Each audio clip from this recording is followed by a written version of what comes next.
folks, welcome to the channel, Thinking Theology. That's its name for now. Those of you who've been following the channel know I'm going to change that at some point, I'm pretty sure.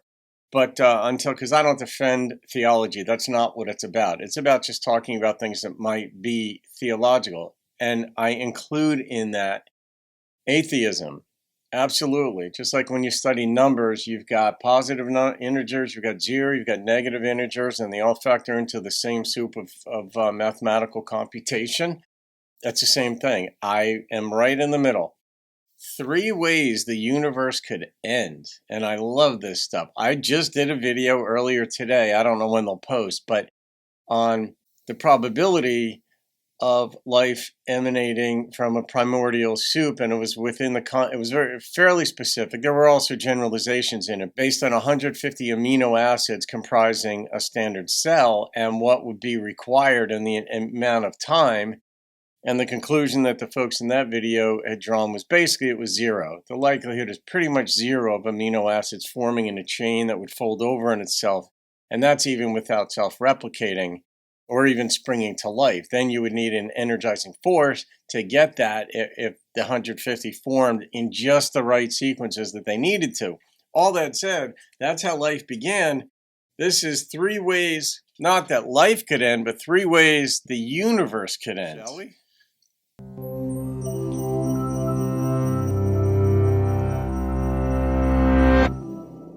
We know about our universe's past. The Big Bang Theory predicts that all matter, time, and space began in an incredibly tiny, compact state about 14 billion years ago. Think that.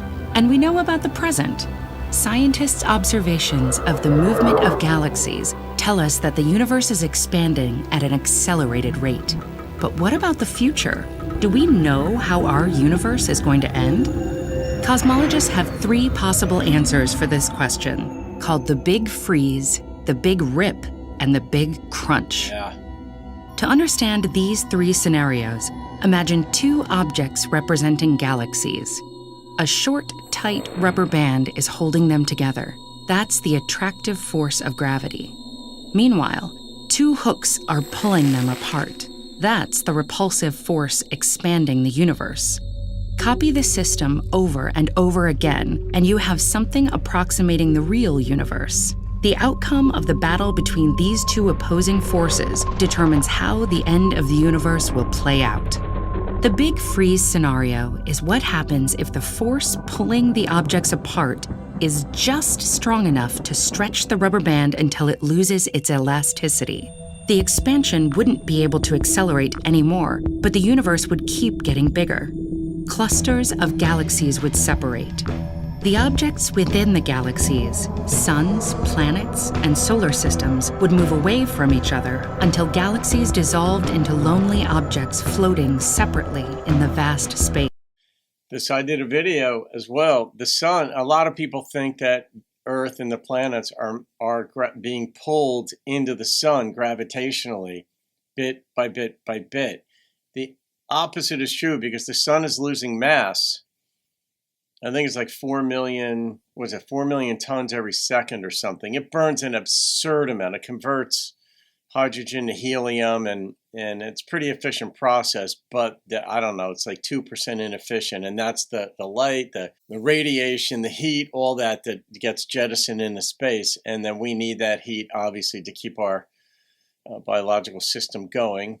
But because it's losing mass, it's losing its pull. So the Earth is actually going further away from the sun every year. I think it's something like 6 inches a year.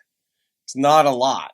So it's still pulling. Now it's making me think, I wonder how much of that might be attributed to the universe's expansion. Maybe it's just a thousandth of an inch. The light they emit would be redshifted to long wavelengths with very low, faint energies, and the gas emanating from them would be too thin to create new stars.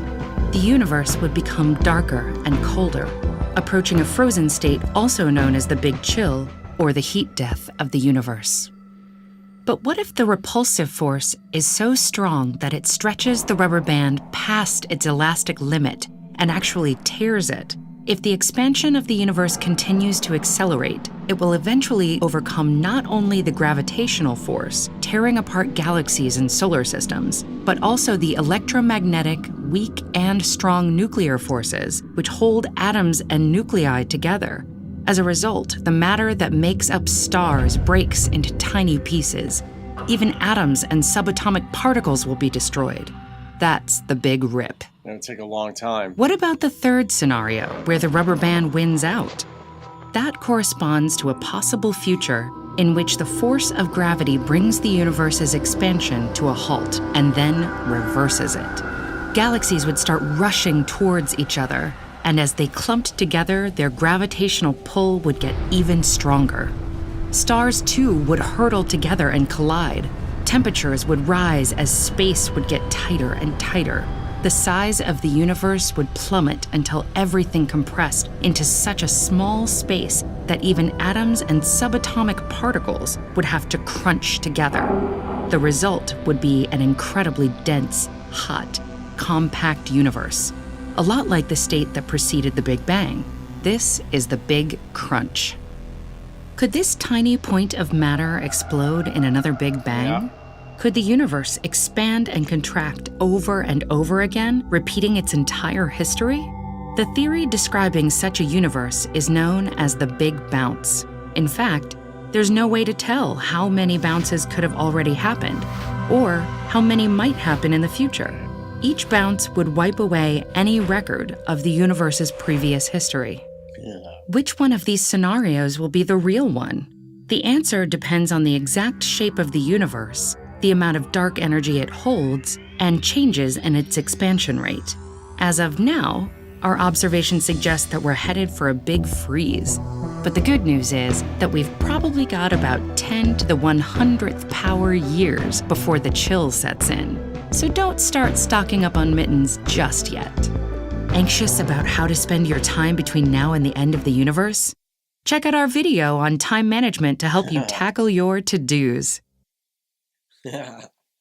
Yeah, the length of time required for all these things to happen, and then that singularity. I like that point they made that she made, that if we come back to a big crunch, and I studied that 35, 40 years ago when I was back at Rutgers studying philosophy.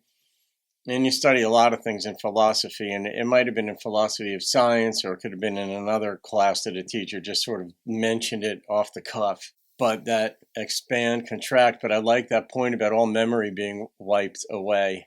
Kind of reminded me of the Men in Black, where they had that memory vaporizer thing where they pressed the button and the person just lost their memory.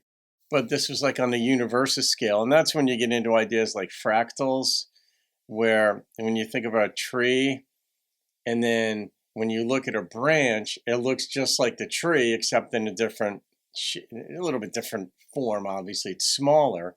But then you go down to the smaller branch, it looks like the bigger branch. Then you look at the leaf, and then the veins within the leaf, and it all looks very much like the tree did when you bring them to the same scale.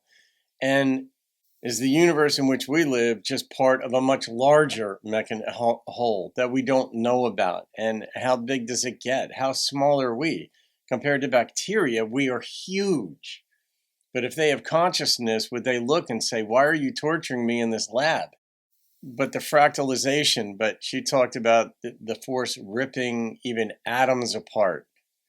And if the force of expansion pulls things out and wins out over the force of gravity, things will just go out and burn out. But if it comes back on itself and gravity wins, and it winds up going back into a singularity, as is theorized, the thing that I have a problem with the singularity is, what was the destabilizing force in it that allowed it to alter its state? I think Sir Fred Hoyle coined the phrase the Big Bang, and he was using it derisively because I think he was a steady state theorist, or he was a mathematician, but I think he believed in a steady state. The steady state suggested there was no beginning, there'll be no end to the universe, and anywhere in the universe, it basically looks the same. I mean, galaxies might have more or less stars. One might be a spiral galaxy, another might be a different type. But the steady state model suggests that the matter in the universe, the density of the matter in the universe remains the same. But I don't know what steady staters think now that the James Webb is showing galaxies redshifting faster than the speed of light even. I mean, that's just like a double whammy, I think, for steady staters. I don't know how they would conceive of that. But are we going to will the universe freeze? Will it contract, explode, contract, explode? We don't know. But I love contemplating these things. And then folks who believe that there's a creator, that brings additional complications in for them, because what's the game plan then? Why? I mean, that's a question of a lot. Why? Why do we suffer? What is the nature of that? These have been philosophical, theological questions people have asked for millennia. But what would be the point of this and coming back again?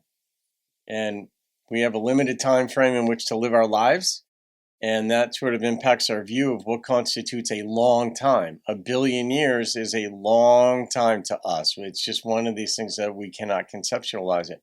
There's a quote in the video, in the beginning of the video, by somebody, I didn't recognize the name, but it was along the lines of, the universe is waiting for us to get smarter, or for our wits, for us to become more intelligent, basically to understand how things work. And maybe that's what is going on, who knows.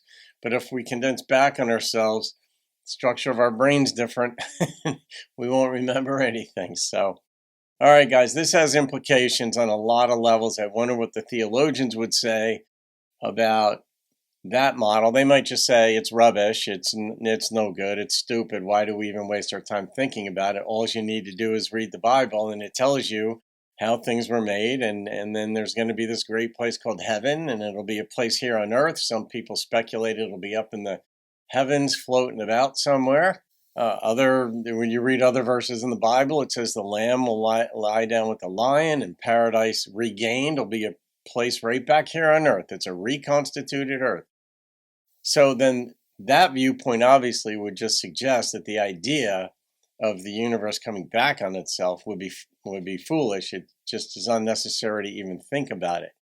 Problem is, when you look at James Webb and it's showing things going further, the universe is expanding. Say to ourselves, why? And if you believe in God, you got to say, if you're curious, you want to guess, what would the rationale be behind it? And then for atheists who don't believe, or even agnostics who don't spend a lot of time postulating that there's this being behind it all that we call God, then we look at what's going to happen, just like this video. Like, what are the logical consequences of if this happens and then that? And then we also look at, what are we missing? Is there a fourth option? Is there a fifth option? What are the other possibilities of the way in which matter in the universe would alter so radically that we would say the universe as we know it has ended? Fun stuff. Anyway. All right, guys. Hope you enjoyed that. Please subscribe if you haven't already. That helps me a lot and the channel a lot. Have a great day. I'll see you on another video, and keep thinking theology.